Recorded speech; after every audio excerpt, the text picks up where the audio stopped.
L'idée que notre civilisation est en crise est aujourd'hui un lieu commun de la pensée contemporaine. Les diagnostics peuvent s'opposer, mais de gauche à droite, nombreux sont ceux à ressentir une sorte de malaise dans la civilisation, pour reprendre l'expression de Freud. Moi-même, sur cette chaîne, j'ai déjà abordé ce thème à plusieurs reprises, dernièrement, par exemple, à partir des grandes fresques historiques de Spengler, ou à partir du discours d'Enoch Powell sur la subversion migratoire en cours. Mais aujourd'hui, j'aimerais aborder une autre perspective encore, à savoir celle du grand biologiste de renom que fut Konrad Lorenz. Konrad Lorenz est un biologiste autrichien né à Vienne en 1903 et mort dans la même ville en 1989. Prix Nobel de médecine en 1973, Lorenz fut un des pionniers de ce qu'on appelle l'éthologie, donc cette discipline qui étudie scientifiquement le comportement des espèces animales dans leur milieu naturel, et on lui doit par conséquent de nombreuses études sur le comportement animal, la plus connue étant sans doute l'agression. Et on se figure habituellement Lorenz dans l'imagination populaire, entouré d'oies sauvages, soulignant ainsi son intérêt jamais démenti pour le monde animal. Mais Lorenz ne fut pas pour autant un scientifique dédaigneux des affaires humaines, bien au contraire. Ainsi que l'écrit Yves Christen dans son livre Konrad Lorenz, un biologiste au chevet de la civilisation, Lorenz a consacré sa vie à l'étude des poissons, des oies, des corneilles et de beaucoup d'autres animaux, mais sans cesser de conserver en arrière-plan la pensée de l'homme et même de l'humain, ici et maintenant. Et son regard sur la civilisation moderne était celui d'un homme inquiet, ce dont témoigne le titre de deux de ses ouvrages, Les 8 péchés capitaux de notre civilisation et L'homme en péril. Lorenz nous a quittés en 1989, mais à l'évidence, ses préoccupations conservent toute leur actualité. En 1973 en effet, l'année du prix Nobel, Konrad Lorenz écrivit un livre percutant intitulé « Les 8 péchés capitaux de notre civilisation », dans lequel il mettait en garde ses contemporains contre les dangers qui menacent le monde moderne, dangers que le biologiste et le naturaliste, selon lui, étaient les plus à même de percevoir. Ayant relu récemment ce livre, son actualité et sa pertinence m'ont frappé et m'ont donné d'autant plus envie de vous en parler en vidéo que le livre est aujourd'hui devenu très difficilement trouvable. Je vais donc vous parler des grandes thèses de ce livre, mais avant cela, je voudrais vous dire quelques mots de la vie de Konrad Lorenz et de certaines de ses réflexions générales, notamment à partir du petit livre d'Yves Christen que j'ai mentionné. Konrad Lorenz, comme je vous le disais, est né à Vienne au début du XXe siècle. À cette époque, la capitale autrichienne était encore un des plus hauts centres intellectuels de l'Europe. En ce tournant du siècle, Vienne a en effet vu naître en son sein des esprits brillants, comme Erwin Schrödinger, Stefan Zweig, Ludwig Wittgenstein, Otto Neurath, Friedrich Hayek ou encore Karl Popper. Popper et Lorenz seront d'ailleurs des amis d'enfance, qui tous deux partageront une passion pour la romancière suédoise Selma Lagerlöf et en particulier pour son roman Le merveilleux voyage de Nils Holgersson, qui raconte l'histoire d'un garçon devenu minuscule voyageant à travers la Suède sur le dos d'oies sauvages. Comme se le remémorera Konrad Lorenz au soir de sa vie, Karl Popper et moi avons tous deux été influencés par elle, à la seule différence qu'il est tombé amoureux de Selma Lagerlöf et moi des oies cendrées. À défaut de pouvoir voyager sur le dos d'une oie, le jeune Konrad rêve en effet d'en posséder une, un vœu qui sera exaucé par son père, scellant ainsi sa destinée. Ce dernier, Adolf Lorenz, était lui-même un grand scientifique. Bien que précurseur de l'orthopédie, il ratera de peu le prix Nobel de médecine, mais il sera très fier que ses deux fils, Albert et Konrad, suivent également des études de médecine. Konrad Lorenz ira en effet étudier à l'université Columbia de New York en 1922, où il fera la connaissance de Thomas Hunt Morgan, l'un des pères de la génétique moderne. Ainsi que l'avouera Lorenz plus tard, la plus grande fierté de ma vie, c'est d'avoir vu mon premier chromosome dans le microscope de Thomas Hunt Morgan. À son retour en Europe, il continue ses études à l'université de Königsberg cette fois et suit les cours de Ferdinand Horstetter, auprès de qui il apprend à reconstruire l'arbre généalogique des espèces à partir de leurs similarités et de leurs différences anatomiques. En 1928, il devient docteur en médecine, mais il n'entend pas en faire profession comme son frère Albert, qui lui deviendra chirurgien orthopédiste. Konrad Lorenz continue plutôt ses recherches dans la zoologie et la psychologie animale. Il crée ainsi sa première colonie d'animaux, mais ayant horreur de la domestication, il s'attache à les étudier dans leur milieu naturel. Dans sa demeure d'Altenberg, raconte Yves Christen, il gardera un nombre considérable de créatures, la plupart d'entre elles dépourvues de bonnes manières. Lémurs, singes, choucas, oies, etc. C'est cette passion qui fera de lui, avec le néerlandais Nicolaas Tinbergen, le fondateur de l'éthologie. Après l'Anschluss, l'annexion de l'Autriche par l'Allemagne, en 1938, il adhère au Parti national-socialiste. Une de ses grandes peurs à l'époque, et qu'il conservera d'ailleurs toute sa vie, était de voir l'humanité dégénérer du fait de son autodomestication dans le monde moderne. C'est ainsi que, dans son autobiographie écrite à l'occasion du prix Nobel, il écrira ceci. Je me suis rendu compte qu'un très grand nombre d'animaux domestiques se caractérisaient par une augmentation excessive des pulsions alimentaires et de copulation et par un affaiblissement des instincts sociaux plus différenciés. J'ai été effrayé, et je le suis toujours, à l'idée que des processus génétiques analogues de détérioration puissent être à l'œuvre dans l'humanité civilisée. Mu par cette crainte, j'ai fait une chose très peu judicieuse peu après l'invasion de l'Autriche par les Allemands.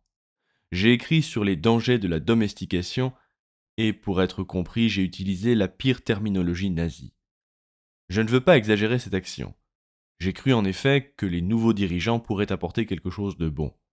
Le précédent régime catholique autrichien, très étroit d'esprit, a incité des hommes meilleurs et plus intelligents que moi à nourrir cet espoir naïf. Pratiquement tous mes amis et mes professeurs l'ont fait, y compris mon propre père qui était certainement un homme bon et humain. Aucun d'entre nous ne soupçonnait que le mot sélection, lorsqu'il était utilisé par ses dirigeants, signifiait meurtre. Je regrette ces écrits, non pas tant pour le discrédit indéniable qu'ils jettent sur ma personne, que pour leur effet d'entrave à la reconnaissance future des dangers de la domestication. Je reviendrai sur cette crainte de la domestication un peu plus loin dans la vidéo. En 1940, il devient aussi professeur de psychologie à l'université de Königsberg, où il se voit confier la chaire d'Emmanuel Kant. C'est l'occasion de dire que, en plus d'être un grand scientifique, Lorenz s'intéressa aussi beaucoup à la philosophie dans ses livres. En plus de son ami Karl Popper, il s'intéressera beaucoup à l'œuvre de Nikolai Hartmann et à celle d'Emmanuel Kant par exemple. Héritant de la chaire de ce dernier, il s'attela même à reprendre et à corriger la théorie de la connaissance kantienne à la lumière du darwinisme. En 1941, il est cependant mobilisé dans l'armée allemande. Après l'avoir d'abord intégré dans un escadron motorisé, l'armée l'affecte comme médecin à l'hôpital de Poznan, dans le département de neurologie et de psychiatrie. L'année suivante, il est envoyé près de la ligne de front, à l'est, à Vitebsk, l'actuelle Biélorussie, où il travaille comme chirurgien. Capturé par l'armée rouge, il sera emprisonné en Arménie soviétique, où il demeurera jusqu'en 1948. Je parlais assez couramment le russe, racontera-t-il, et je me suis lié d'amitié avec des Russes, principalement des médecins. C'est à cette occasion que j'ai pu observer le parallèle frappant entre les effets psychologiques de l'éducation marxiste et de l'éducation nazie. C'est alors que j'ai commencé à réaliser la nature de l'endoctrinement en tant que tel. À son retour en Autriche, il est accueilli avec enthousiasme par un groupe de scientifiques et de naturalistes, parmi lesquels se trouve Irenaeus Heibel-Heibesfeld, qui deviendra un des grands noms de l'éthologie. De 1949 à 1951, Konrad Lorenz dirige l'Institut d'éthologie comparée d'Altenberg, puis l'Institut Max Planck de physiologie comportementale à Buldern jusqu'en 1954, et ensuite à Seewiesen en Bavière. Ses ouvrages, Il parlait avec les mammifères, les oiseaux et les poissons, ou Les animaux, ces inconnus par exemple, lui permettent aussi de toucher le grand public. En 1963, il publie un livre qui lui vaudra une renommée mondiale. Ce livre, c'est L'agression, une histoire naturelle du mal. Le comportement d'agression, nous montre-t-il dans ce livre, n'est pas une anomalie. Au contraire, observe-t-il, dans la nature, la guerre est omniprésente. Par humanisme ou par idéologie, écrit Yves Christen, des psychologues, en premier lieu américains, et des éducateurs ont cru que les enfants à qui on épargnerait toutes les frustrations deviendraient moins névrosés et moins agressifs. Mais la méthode d'éducation fondée sur cette hypothèse a, selon Lorenz, montré que la pulsion agressive, comme beaucoup d'autres instincts, surgit spontanément du cœur de l'homme. Le résultat de cette méthode d'éducation fut d'insupportables enfants insolents et tout le contraire de non agressifs. Les pulsions agressives sont innées, mais Lorenz nous montre également toute l'importance des rituels que chaque culture impose à ses membres pour canaliser ou sublimer ces pulsions. car l'agressivité possède effectivement un caractère ambigu. Pour destructive qu'elle soit, elle est aussi indispensable à la survie et à la naissance d'activités créatrices. Aussi, l'agressivité est le pendant naturel et nécessaire de tout attachement véritable. Nous ne connaissons pas un seul être capable d'amitié personnelle, mais exempt d'agressivité, dit Lorenz. L'agressivité à l'encontre du congénère étranger renforce en effet par la même occasion le lien avec les proches, rendant ainsi possible l'amitié, l'amour et la fidélité. Dans un entretien au Figaro en 1983, Lorenz ajoutera même « Un individu dénué d'agressivité est incapable d'aimer ». En 1973, c'est la consécration. Avec l'allemand Karl von Frisch et le néerlandais Nicolas Tinbergen, Konrad Lorenz reçoit le prix Nobel de médecine et de physiologie pour leurs travaux sur le comportement. Bien sûr, ce coup de projecteur est aussi le moment rêvé pour les militants gauchistes, toujours en besoin de signaler leur vertu morale, de s'indigner sur le passé nazi de Lorenz. L'accent qu'il avait également mis sur l'importance de l'inné et de l'agressivité avait également décuplé leur hostilité. On trouve encore des échos de cette polémique de nos jours. En 2015, l'université de Salzbourg en Autriche retirera symboliquement le doctorat honoris causa qu'elle lui avait conféré de son vivant. Mais cette même année, Konrad Lorenz publiera aussi un livre appelé à faire parler de lui, et dans lequel il parle sans détour des périls qui menacent à ses yeux l'humanité moderne, les 8 péchés capitaux de notre civilisation. Le texte est en fait basé sur une série de 6 conférences diffusées d'abord à la radio. Cette origine radiophonique se reflète donc dans le style du livre, dont les formulations sont concises et directes, ce qui rend sa lecture agréable, mais aussi dans l'absence de sources chiffrées, dans l'absence de notes ou de références bibliographiques. Son essai L'homme en péril, écrit 10 ans plus tard, sera plus dense à cet égard. Cet essai s'inscrit dans la critique générale que Konrad Lorenz dressait de l'autodomestication de l'homme et partant de sa dégénérescence. Pour lui, en effet, l'histoire des sociétés humaines se déroule selon les mêmes lois biologiques que dans le règne animal, et il constate un conflit de plus en plus grand entre la nature biologique de l'homme et son évolution culturelle ou son évolution psychosociale, cette dernière étant trop rapide par rapport à son évolution biologique.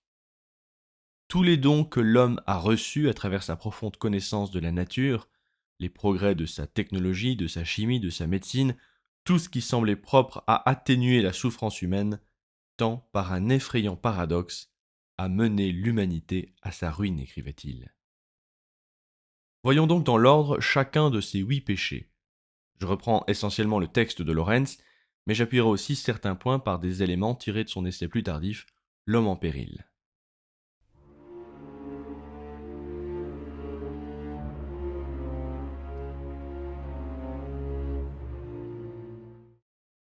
Le premier des péchés entre guillemets de la civilisation moderne est le surpeuplement. Ce qui frappe Lorenz en effet dans l'entassement des masses humaines que connaissent nos grandes villes modernes, c'est que nous ne soyons plus capables de distinguer le visage de notre prochain dans cette fantasmagorie d'images humaines qui changent, se superposent et s'effacent continuellement. C'est un phénomène bien connu et documenté en effet que l'individu est paradoxalement plus seul dans une mégapole que dans un village où tous les habitants se connaissent. Il faut avoir demandé l'hospitalité dans une région peu peuplée, écrit-il, où plusieurs kilomètres de mauvaises routes séparent les voisins les uns des autres, pour mesurer combien l'être humain est hospitalier et capable de sympathiser avec autrui lorsque ses facultés de contact ne sont pas perpétuellement sollicitées à l'excès. Or, non seulement les villes surpeuplées favorisent la solitude, mais elles favorisent l'indifférence à l'égard de ce qui se passe autour de soi. Nous sommes ainsi faits qu'il nous est impossible d'aimer l'humanité entière, quel que soit le bien fondé de cette exigence morale. En fait, nous sommes portés à aimer un petit nombre d'hommes, au-delà desquels notre sens moral de l'obligation se détache et se détend peu à peu. Prenons les 10 commandements, par exemple, que Rémi Brague nomme non sans humour mais aussi avec beaucoup de justesse, le kit de survie de l'humanité. Ce sont des règles comme tu ne tueras pas, tu ne voleras pas, tu ne mentiras pas, tu ne convoiteras pas la femme de ton voisin, etc. Un homme normal, nous dit Lorenz, a tout naturellement tendance à obéir à ces commandements lorsque son comportement touche des amis personnels. Tendanciellement, on ne ment pas à son ami, on ne le trompe ni ne le vole. C'est par l'anonymat croissant de la société humaine que les 10 commandements perdent leur efficacité fondamentale. Ce fait mérite d'être pris en considération. Le philosophe Emmanuel Kant ne reconnaissait aucune valeur aux tendances naturelles. La morale kantienne était une morale du devoir, et morale, un acte qui répond à un principe universalisable, comme il faut traiter tout homme comme une fin et non comme un moyen, alors qu'un acte répondant à une tendance naturelle, comme faire du bien à un ami par exemple, un acte de ce type ne serait en rien louable moralement selon Kant, car l'on prend du plaisir à faire du bien à ceux qu'on aime. La morale cosmopolite contemporaine résonne elle aussi de cette manière, en nous faisant savoir qu'il n'y a rien de moral à défendre les siens, à défendre sa communauté, au lieu de l'humanité abstraite. Cette position de Kant avait suscité dès son époque la raillerie du grand poète Schiller, qui s'était moqué de cette perspective ainsi. Je sers volontiers mon ami, mais hélas je le fais par inclination. C'est pourquoi je me ronge à l'idée que je ne suis pas vertueux. Apprends donc à mépriser ton ami, afin de faire ensuite avec répugnance ce que le devoir te commande. Or, pour Konrad Lorenz, il ne faut justement pas partir de cette position désincarnée de Kant. Si j'obéis à une motivation pulsionnelle en aidant un ami très cher, j'obéis à une loi de la nature, et en tant que telle, on peut dire que cette loi est universalisable. Partons donc non d'une exigence d'un amour pour tous les hommes, mais du besoin que tout homme a de vivre d'abord à l'intérieur d'un petit groupe. Les tendances naturelles de l'homme génétiquement programmé ne suffisent pas à répondre aux exigences des sociétés modernes formées de millions d'individus, écrit-il. À l'intérieur d'un groupe d'amis, pratiquement tout le monde obéit aux 10 commandements. Tout le monde prendra même tout naturellement des risques pour sauver un ami au péril de sa propre vie s'il le faut. Un sociologue américain a établi que l'effectif idéal d'un groupe d'individus liés par une amitié étroite s'élevait à 11. On ne peut s'empêcher d'établir une association avec le fait que dans beaucoup de jeux collectifs, le nombre de coéquipiers est 11, et que, des 12 disciples de Jésus, 11 seulement lui sont restés fidèles. Reprenant la question rousseauiste de savoir si l'homme est bon ou mauvais par nature, Konrad Lorenz continue ainsi. L'homme n'est pas mauvais, il est assez bon pour une société de 11 personnes, mais pas assez bon pour s'engager pour un membre de la société de masse qui reste anonyme et lui est inconnu comme il le ferait pour un individu qu'il connaîtrait personnellement et avec qui il serait lié d'amitié. Les commandements et les interdits sociaux qui se sont formés au cours de l'évolution culturelle nous contraignent à faire constamment violence à nos programmes innés de comportement. Dans nos rapports avec d'autres membres de la société, nous portons toujours la camisole de force des normes culturelles de comportement. Avec la surpopulation qui règne dans les grandes villes, c'est donc un écart toujours plus grand qui se creuse entre les tendances naturelles de l'homme et ses exigences culturelles. Les expériences sur les animaux sont d'ailleurs riches en enseignements, nous dit-il, montrant que l'entassement engendre des comportements pathologiques et accroissent l'agressivité entre les congénères. Et à cet égard, Lorenz ne croyait pas possible d'annuler les effets de la surpopulation. Croire qu'il soit possible par un conditionnement approprié de produire un nouveau type d'homme qui soit armé contre les conséquences néfastes de l'entassement dans un espace restreint m'apparaît comme une dangereuse illusion.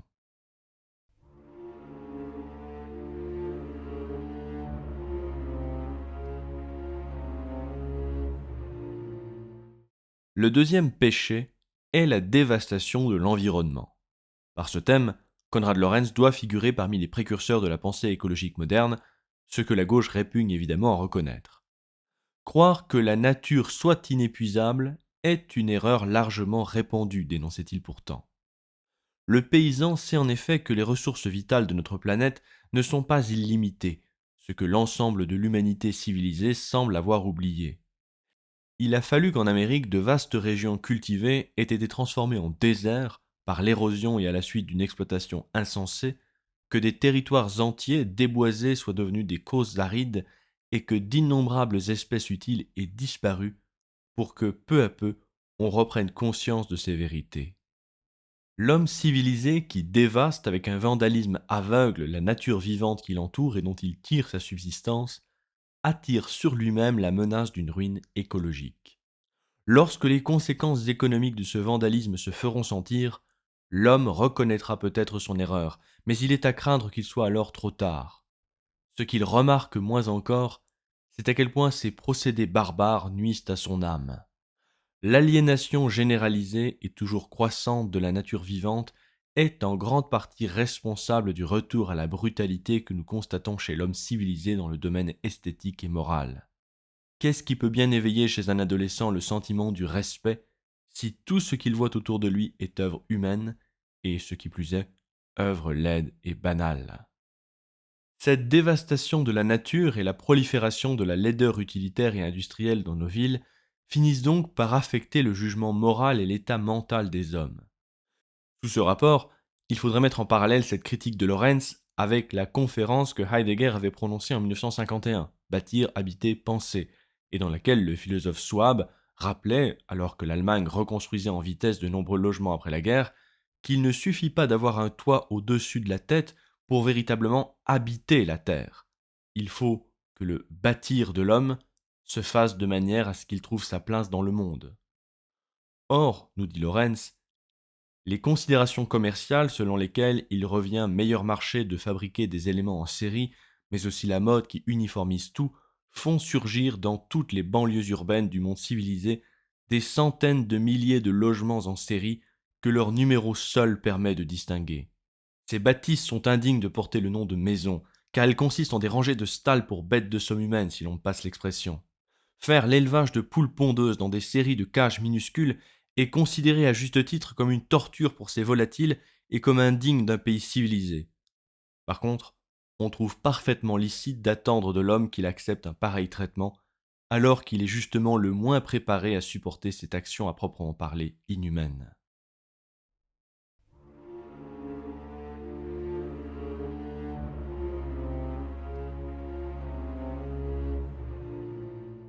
Troisième péché, la course contre soi-même. Le maître de Konrad Lorenz, Oskar Heinroth, avait coutume de dire avec humour: le produit le plus stupide de la sélection intraspécifique est, après les ailes de l'Argus mâle, le rythme de travail de l'homme moderne. Les hommes modernes ont en effet appris au fil du temps à maîtriser toutes les forces du monde extérieur, mais sans savoir grand-chose d'eux-mêmes. L'écrasante majorité de nos contemporains n'accorde plus d'importance qu'à la réussite, à ce qui permet de vaincre les autres dans une contrainte impitoyable du dépassement, dit Lorenz. Tout moyen propre à atteindre ce but apparaît faussement comme une valeur en soi. On peut dire que l'erreur désastreuse de l'utilitarisme consiste à confondre le moyen avec la fin. Si l'on peut construire un avion capable de traverser l'Atlantique un peu plus rapidement que les précédents, personne ne se demandera à quel prix se fera cette réalisation. Avoir gagné une demi-heure paraît d'une telle valeur à tous qu'aucun sacrifice n'est trop grand pour atteindre ce but. Ce qui frappe le plus Lorenz dans la psychologie des hommes contemporains, c'est l'angoisse. Angoisse d'être dépassé dans la course, angoisse de manquer d'argent, angoisse de se tromper dans une décision ou angoisse encore de ne pas être à la hauteur d'une situation épuisante. Or, l'une des pires conséquences de l'agitation nourrie par l'angoisse est l'incapacité manifeste des hommes modernes à rester seuls en face d'eux-mêmes. Toute excuse est bonne pour se disperser et pour éviter les occasions de recueillement et de retour sur eux-mêmes. Il n'existe pas d'autre explication à ce besoin de bruit vraiment paradoxal, étant donné la neurasthénie de l'homme aujourd'hui. Quelque chose doit être étouffé à tout prix. Les hommes courent, mais ne savent pas dans quelle direction. Les hommes rêvent d'accumuler de l'argent, mais ne savent pas au fond pourquoi.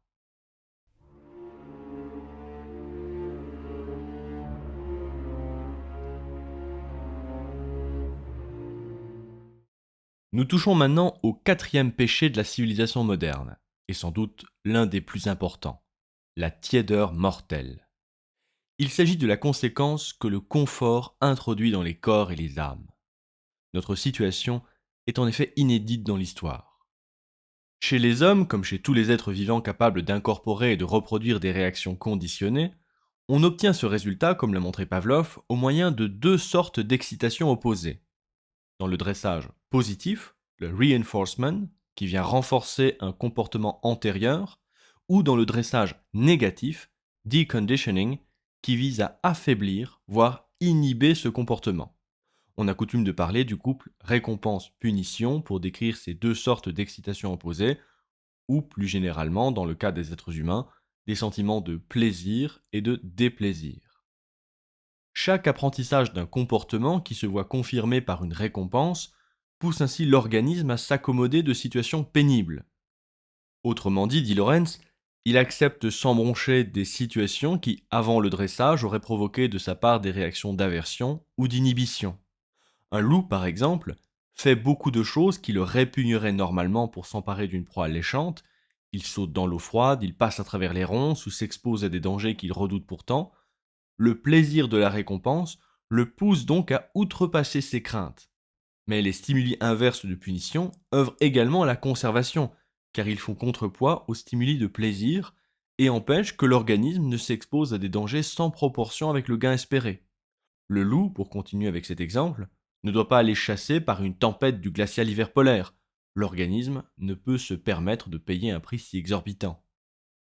Les principes opposés de récompense et de punition, de plaisir et de déplaisir, sont donc là pour faire le poids entre le prix à payer et le gain en perspective. Or, dans les conditions de vie modernes de l'homme civilisé, cette économie plaisir-déplaisir peut conduire à des troubles dangereux, nous avertit Lorenz. Lors de la phylogénèse, et donc en l'absence totale de confort, le mécanisme plaisir-déplaisir a conduit les hommes à écarter le plus rapidement possible de leur route toutes les dépenses d'énergie et les dangers qu'ils pouvaient éviter.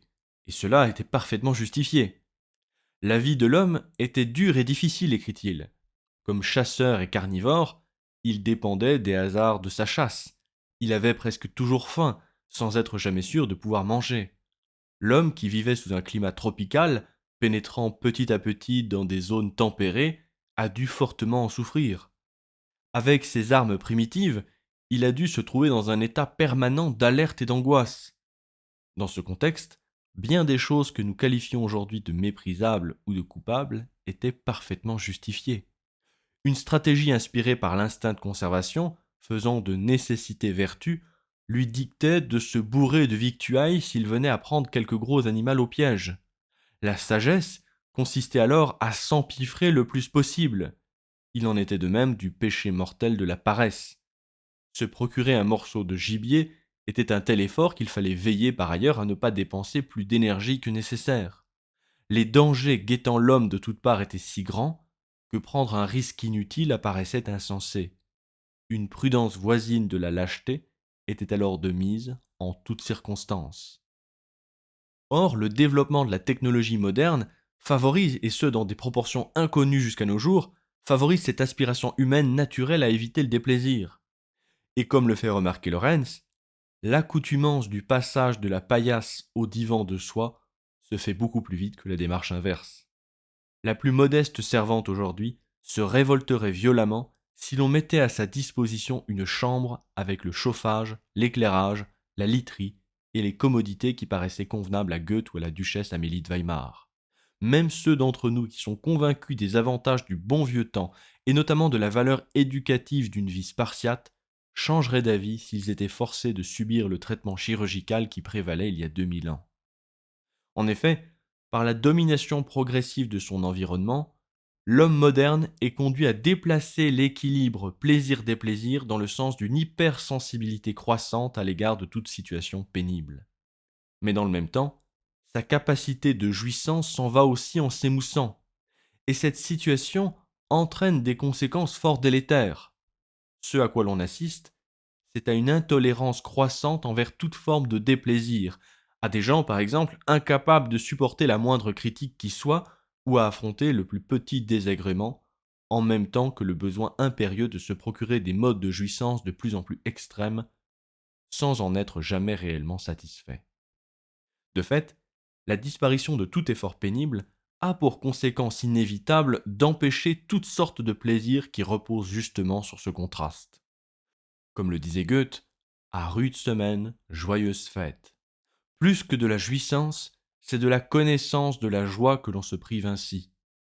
Lorsque l'on accède par exemple au sommet d'une montagne difficile à gravir, avec des muscles douloureux, des doigts abîmés par l'escalade, il ne s'agit pas alors de jouissance, mais bien de la plus grande joie pensable, nous dit Lorenz.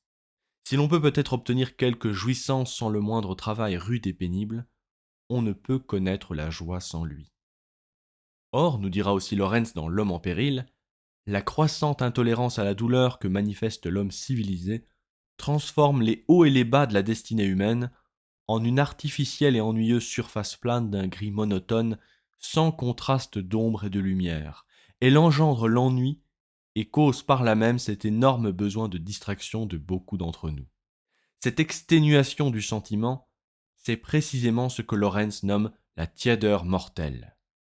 Pris dans cette tiédeur, les hommes modernes sont de plus en plus blasés et donc toujours prêts à rechercher des excitations nouvelles pour sortir momentanément de cet état.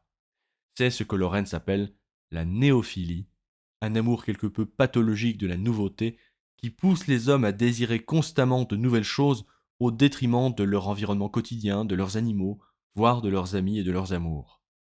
Bien sûr, la grande production exploite désormais à fond cette tendance en produisant constamment des objets aussitôt surannés pour assurer une consommation constante.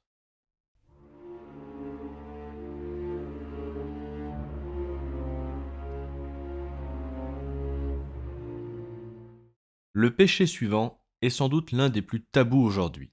C'est la dégradation génétique, qui est la conséquence funeste de cette autodomestication dénoncée par Lawrence. Dans l'ensemble, commente Yves Christen, la sélection naturelle a bien fait les choses, bien que ce fût au prix d'une compétition féroce. La sélection naturelle a donné à notre espèce sa puissance et une extraordinaire capacité de domination sur la nature. Mais nous en sommes arrivés à un point où l'esprit humain tend à éliminer l'action de la force créative qu'il avait créée, la sélection créative. Nous savons avec quelle rapidité le comportement social peut se dégrader lorsque la sélection naturelle cesse d'intervenir, dit Lawrence. Nos animaux domestiques, et même certaines espèces sauvages, élevées ensuite en captivité, en témoignent. Pour certains types de poissons, aptes à prendre soin de leur progéniture, dont l'espèce a été multipliée artificiellement par des éleveurs avides de bénéfices, la disposition génétique à s'occuper des alevins s'est déréglée au point que parmi des douzaines de couples, on en trouve à peine un qui soit apte à cette fonction. Par une curieuse analogie avec la décadence des normes de comportement d'une civilisation, ce sont les mécanismes les plus hautement spécifiés, historiquement les plus récents, qui sont aussi les plus faciles à dérégler. Aujourd'hui, l'effet créatif de la sélection n'a cependant pas disparu. Il s'est changé en son contraire. La seule sélection qui opère désormais va dans le sens de la dégénérescence. Comparant les animaux domestiqués aux animaux sauvages, Lawrence montre chez les premiers des caractéristiques que l'on retrouve dans la société moderne. Tendance à l'obésité, difficulté à réguler la sexualité, régression infantile, etc. Or, l'une des croyances qui empêche la société moderne de réagir contre cette dégénérescence, c'est, dit-il, la conviction élevée au rang de religion que tous les hommes sont nés égaux. Autrement dit, cette idée selon laquelle l'homme serait né comme une tabula rasa, dont la personnalité n'est déterminée qu'au cours de son existence par l'environnement et l'apprentissage. Pour autant, je tiens à le préciser, si Lawrence met grandement en avant l'importance des bases innées du comportement, il ne verse pas pour autant dans un réductionnisme biologique strict. Lawrence fut en effet marqué par l'école de l'anthropologie philosophique et par Arnold Gehlen en particulier, avec qui il correspondra et entretiendra des relations amicales, les deux hommes s'influençant mutuellement. Si vous souhaitez en savoir plus sur Gehlen, je vous renvoie aux vidéos que je lui ai consacrées. Lawrence aimait d'ailleurs citer l'adage de Gehlen: l'homme est par nature un être de culture, ce qui signifiait pour lui que la civilisation est un organisme issu de l'évolution. Comme l'animal, l'homme possède des instincts, mais l'objet de ces instincts n'est pas aussi déterminé que chez les animaux. Là où l'animal sait d'instinct ce qu'il doit manger, par exemple, ce n'est pas le cas chez l'homme. L'espèce humaine est néothénique, c'est-à-dire qu'elle conserve longtemps des caractères de l'enfance. La lenteur de son développement va de pair avec son apprentissage constant. Or, c'est cet inachèvement qui permet à l'homme de s'adapter à plus de situations différentes que les animaux. En tant que spécialiste de la non-spécialisation, comme dit Lawrence, l'homme est conduit à faire des choix, mais ces derniers peuvent aller contre ses intérêts naturels. Comme l'a dit justement Gehlen, De par sa nature, c'est-à-dire sa phylogénèse, l'homme est un être de civilisation.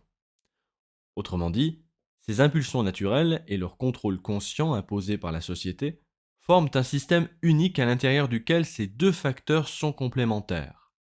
Une légère dose de plus ou de moins d'un côté ou de l'autre provoque beaucoup plus facilement des perturbations que ne le pensent la plupart des gens inclinés à croire à la toute-puissance de la raison humaine et de l'éducation.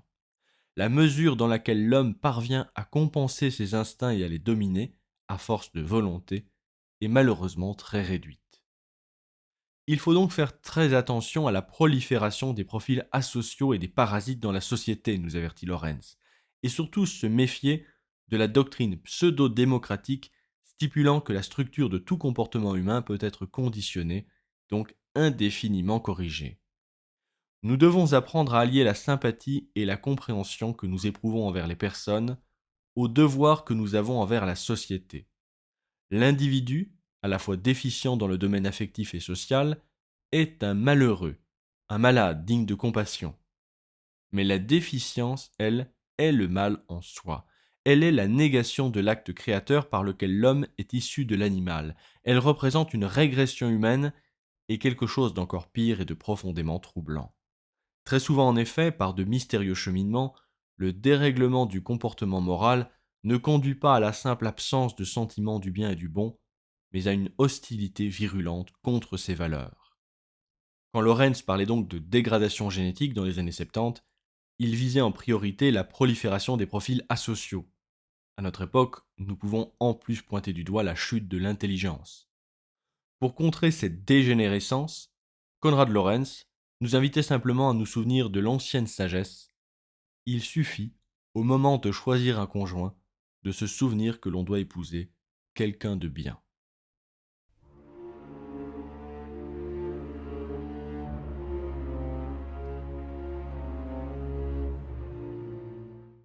Cette dégradation accompagne le prochain péché de la civilisation moderne, à savoir la rupture de la tradition. L'évolution d'une civilisation, nous dit Lorenz, présente des analogies remarquables avec la phylogénèse d'une espèce. En effet, les traditions accumulées, qui sont à la base du développement des civilisations, reposent sur des performances essentiellement nouvelles, inexistantes chez les animaux, comme la pensée abstraite ou le langage, permettant de créer des symboles et de léguer le savoir acquis par chaque individu.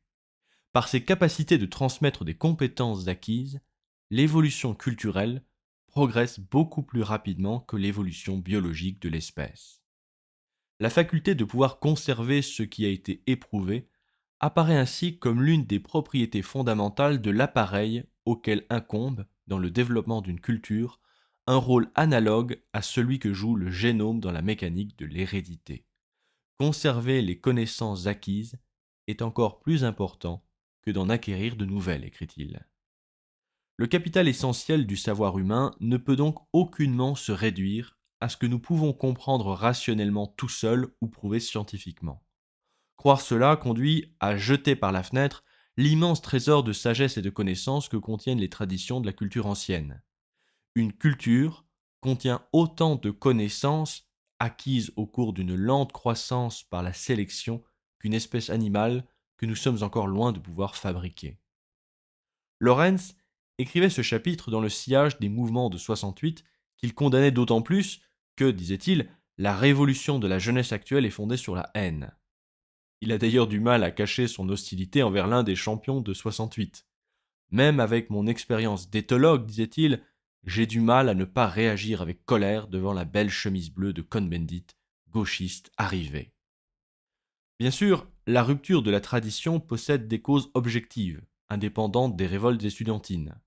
La première, et la plus importante, est que la transmission de la culture semble avoir peu de sens quand la réalité des générations successives devient aussi différente, voire hétérogène. Aux époques antérieures, la vie des fils ressemblait tellement à celle des pères qu'il était naturel de se fier à l'enseignement des générations précédentes. Mais de nos jours, le rythme de développement que la technologie impose à la civilisation moderne est tel que le patrimoine de tradition d'une génération donnée apparaît rapidement comme suranné aux yeux de la suivante, qui s'estime alors dans son bon droit de faire surgir d'elle-même une nouvelle culture de manière rationnelle et arbitraire. Mais cette rupture dans la tradition peut avoir de très graves conséquences. L'enfant, élevé dans un ensemble non hiérarchisé, perd ses repères, ou plutôt, il n'en acquiert pas. Ce que Lorenz dit sur les conséquences de ces nouvelles éducations dites anti-autoritaires ferait bien d'être médité aujourd'hui. Ne pouvant réprimer en lui la tendance instinctive à occuper la première place, l'enfant tyrannise des parents dénués de résistance et se voit obligé d'assumer un rôle de chef dans lequel il ne se sent pas du tout à l'aise. À défaut d'un supérieur plus fort que lui, il se trouve sans défense dans un monde qui lui est hostile, car les enfants élevés selon les méthodes anti-autoritaires ne sont aimés nulle part. Quand il essaye d'agacer ses parents pour provoquer de leur part une juste réaction d'indignation et réclame des claques entre guillemets, il ne reçoit pas la réponse agressive à laquelle il s'attendait inconsciemment, mais se heurte au mur de caoutchouc de beaux discours apaisants et de phrases creuses pseudo-rationnelles. Ce faisant, l'homme ne dispose d'aucun modèle à imiter, car aucun homme ne s'est jamais identifié à un pauvre esclave, personne n'est disposé à se laisser dicter par lui des règles de conduite, et moins encore à admettre les valeurs culturelles qu'il respecte. C'est seulement si l'on aime quelqu'un du plus profond de son cœur et qu'on l'admire en même temps que l'on peut adopter sa tradition. Une telle image du père manque manifestement à la plupart des adolescents qui grandissent aujourd'hui. En conclusion, nous dit Lorenz, il tient à la nature profonde de l'homme, être de civilisation par excellence, de ne pouvoir trouver d'identification satisfaisante qu'à l'intérieur d'une culture et par le truchement d'une culture.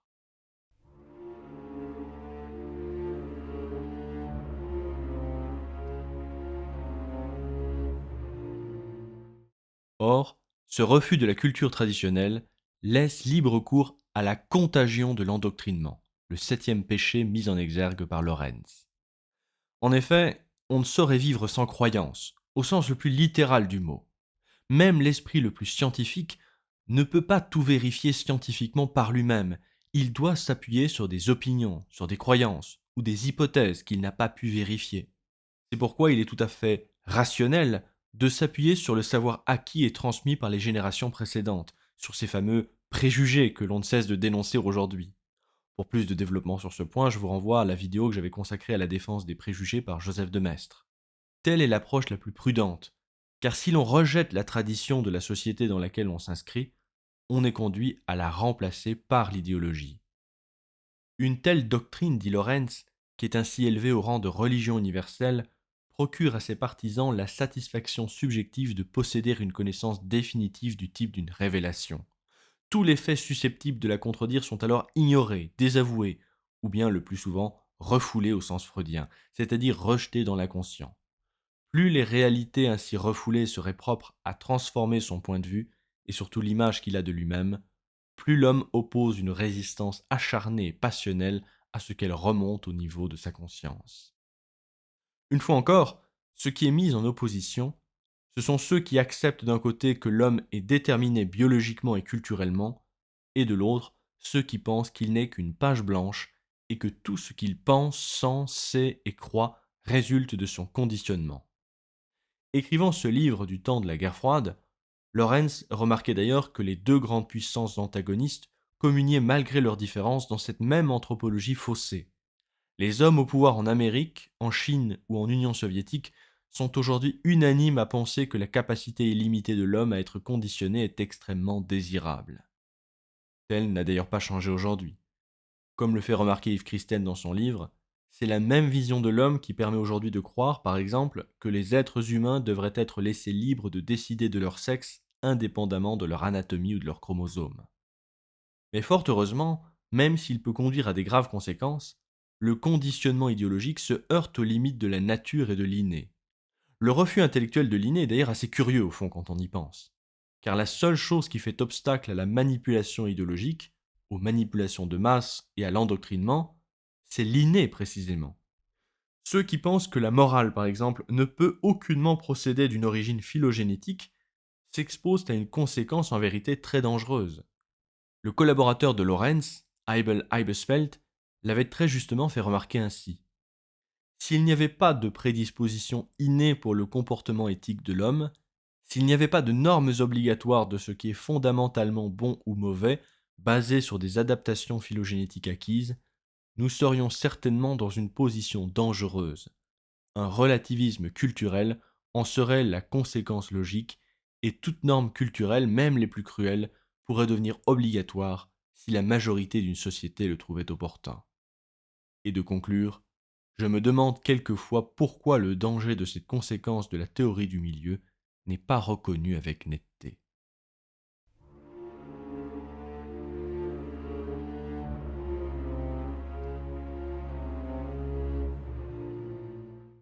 La dernière des menaces est à la fois la plus évidente, la plus meurtrière, mais aussi paradoxalement la plus facile à éviter, à savoir la guerre nucléaire.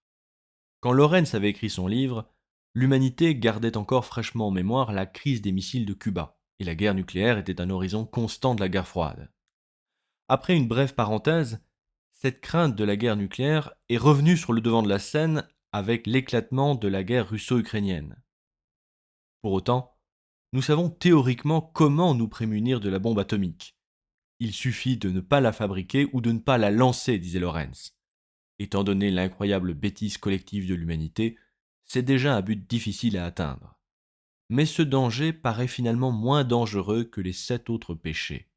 Je suis plus optimiste en ce qui concerne la non-utilisation de la bombe atomique que par rapport aux 7 autres péchés mortels de l'humanité, avoue amèrement Lorenz. Arrivé au terme de cet exposé, l'avenir que prédit Lorenz paraît bien sombre. Et pourtant, Konrad Lorenz s'est défendu toute sa vie d'être pessimiste. Un danger cesse d'être épouvantable si l'on en connaît les causes, disait-il. Et s'il a pris la peine de consigner toutes ses réflexions dans ce livre, c'est dans l'espoir qu'elles aideraient la civilisation à combattre cet art. Dans L'Homme en péril, en effet, un livre écrit 10 ans plus tard, il défend même un principe d'optimisme, comme il le dit. Et il déclare explicitement ne pas partager la pensée d'Oswald Spengler, selon lequel le destin de notre civilisation serait arrêté. Avec Karl Popper, il croit bien davantage que l'avenir est fondamentalement ouvert et que le cours de ce dernier change à mesure que s'accroissent nos connaissances humaines. Ce sur quoi il misait en priorité pour changer les choses, c'était premièrement sur une révision des valeurs dominantes. Il faut en finir, selon lui, avec la doctrine pseudo-démocratique qui affirme que le comportement social et moral de l'homme n'est pas déterminé par son évolution phylogénétique, mais est uniquement le fruit de son conditionnement environnemental. Et deuxièmement, le plus important à ses yeux, il faut éduquer les nouvelles générations en les faisant renouer avec la beauté et le sens esthétique. Et je voudrais justement terminer cette vidéo avec ce très beau passage de son livre. Le sens esthétique et le sens moral, dit-il, sont manifestement étroitement liés. Il est évident que des hommes contraints de vivre dans les conditions dont nous venons de parler, c'est-à-dire dans la laideur des villes modernes, souffrent d'une atrophie de l'un et de l'autre. La beauté de la nature et la beauté de l'environnement culturel créé par l'homme sont chacune nécessaires à la santé morale et spirituelle de l'être humain. Cet aveuglement total de l'âme pour tout ce qui est beau, que l'on voit se propager partout de nos jours avec une telle rapidité, est une maladie mentale qu'il faut prendre au sérieux, ne serait-ce que parce qu'elle va de pair avec l'insensibilité envers ce qui est le plus répréhensible moralement.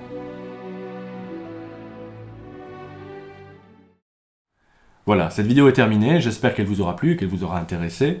Si tel est le cas, eh bien, comme d'habitude, n'oubliez pas de mettre un pouce bleu en bas de cette vidéo pour aider au référencement. N'oubliez pas de vous abonner à la chaîne pour ne pas manquer la suite. Et n'hésitez pas à me dire en commentaire ce que vous en avez pensé.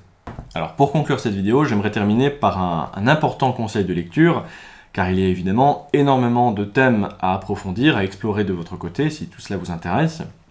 Pour commencer, pour en savoir davantage sur Konrad Lorenz, je vous invite à vous procurer et à lire le petit livre de Yves Christen, intitulé Konrad Lorenz, un biologiste au chevet de la civilisation, une étude parue dans la collection Longue Mémoire de l'Institut Iliade. Je vous mettrai un lien en description de la vidéo si cela vous intéresse. J'ai pris un grand plaisir à travailler sur l'édition de ce livre avec Yves Christen en 2023, ce qui m'a permis moi-même d'en apprendre bien davantage sur Konrad Lorenz. Alors Yves Christen est lui-même biologiste, il a écrit de très nombreux livres. Les derniers en date sont consacrés à la question de savoir si l'animal est une personne, l'animal est-il un philosophe, etc. Et c'est un personnage tout à fait passionnant.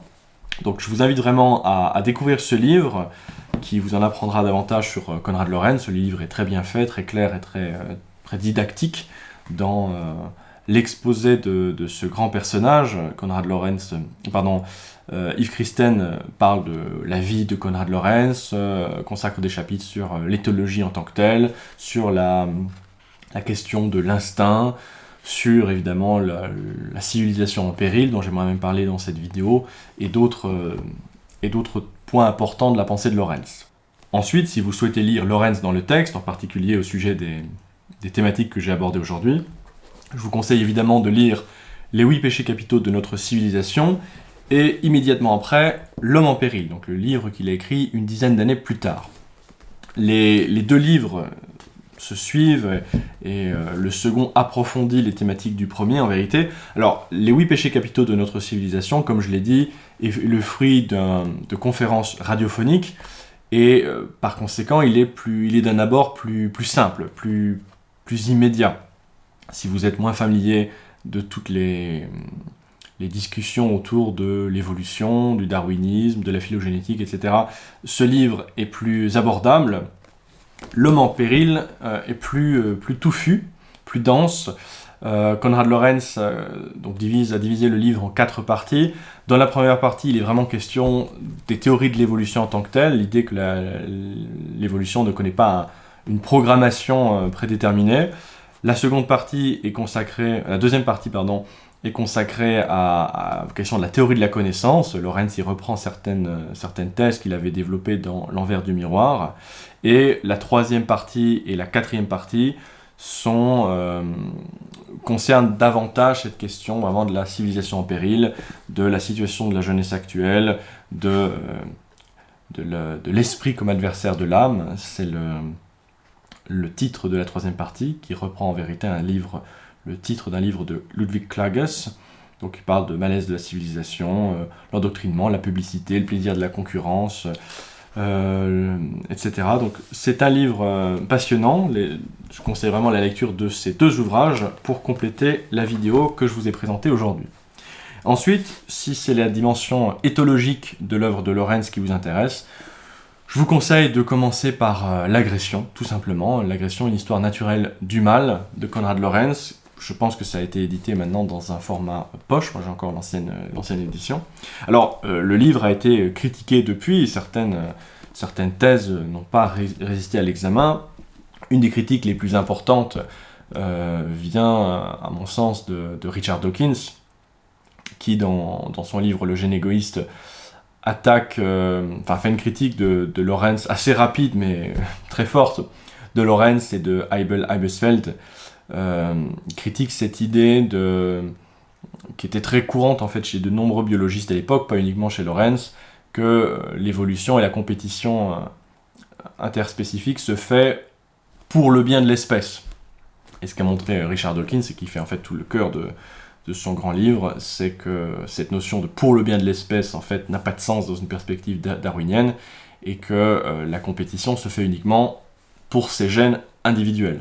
Donc là, c'est une critique qui est adressée à la compréhension de la théorie de l'évolution à Lorenz, qui ne s'applique pas uniquement à Lorenz, je le précise. Mais d'autres critiques ont été faites également. Lorenz croit par exemple que les meurtres intraspécifiques sont assez rares dans la nature, ce qui est en vérité faux, et de nombreuses études l'ont prouvé depuis. Néanmoins, c'est un livre important dans l'histoire des idées, dans l'histoire de l'éthologie, et donc c'est un incontournable si vous voulez approfondir votre connaissance de Konrad Lorenz. Aussi, j'ai mentionné plusieurs fois le nom de Karl Popper dans cette vidéo, et justement, un petit livre a été édité qui reprend une grande conversation entre les deux hommes, entre Lorenz et Popper, quand ils sont âgés tous les deux. La conversation date de 1983, je crois.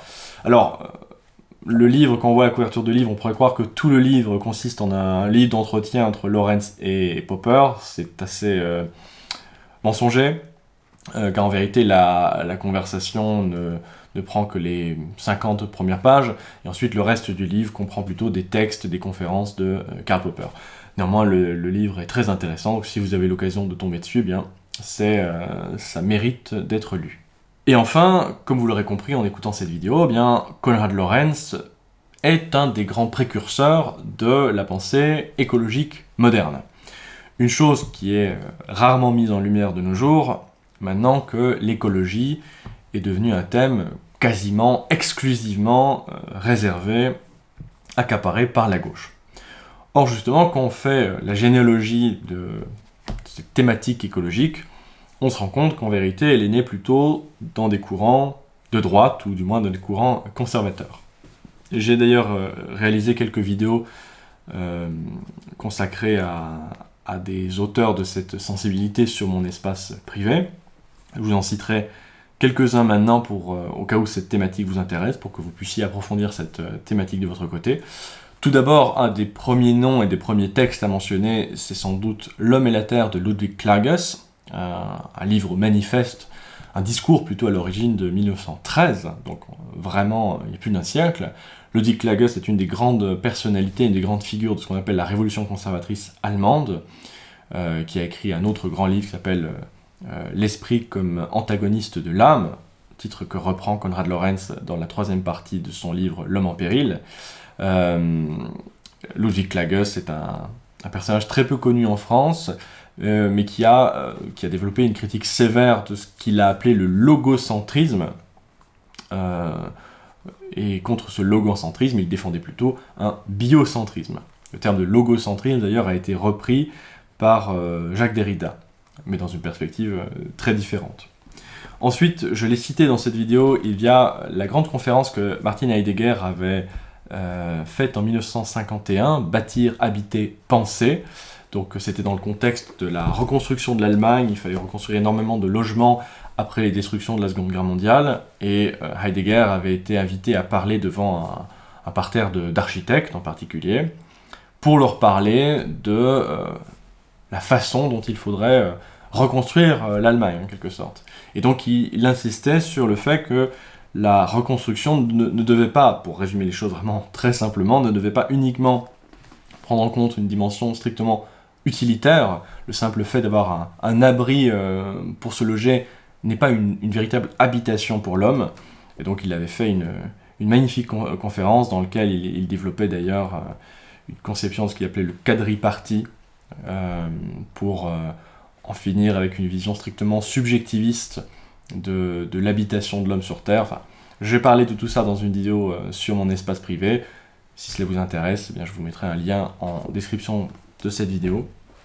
Et enfin, toujours sur ce thème de l'écologie et des racines conservatrices de l'écologie, eh bien, pourquoi pas vous proposer ce livre « Piété pour le cosmos » écrit par Philippe Bayet et Giovanni Monastra, qui est en fait un livre résumé, généalogique, qui passe en revue toutes sortes de grandes figures qui ont pensé la question écologique depuis le 19e siècle, en particulier en Allemagne, mais pas seulement.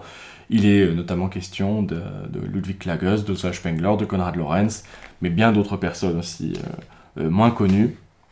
Donc si ça vous intéresse, eh bien, ce livre est très important également. Voilà, c'était tout pour aujourd'hui. J'espère encore une fois que vous aurez apprécié cette vidéo. Je vous dis merci pour votre écoute, et à très bientôt j'espère.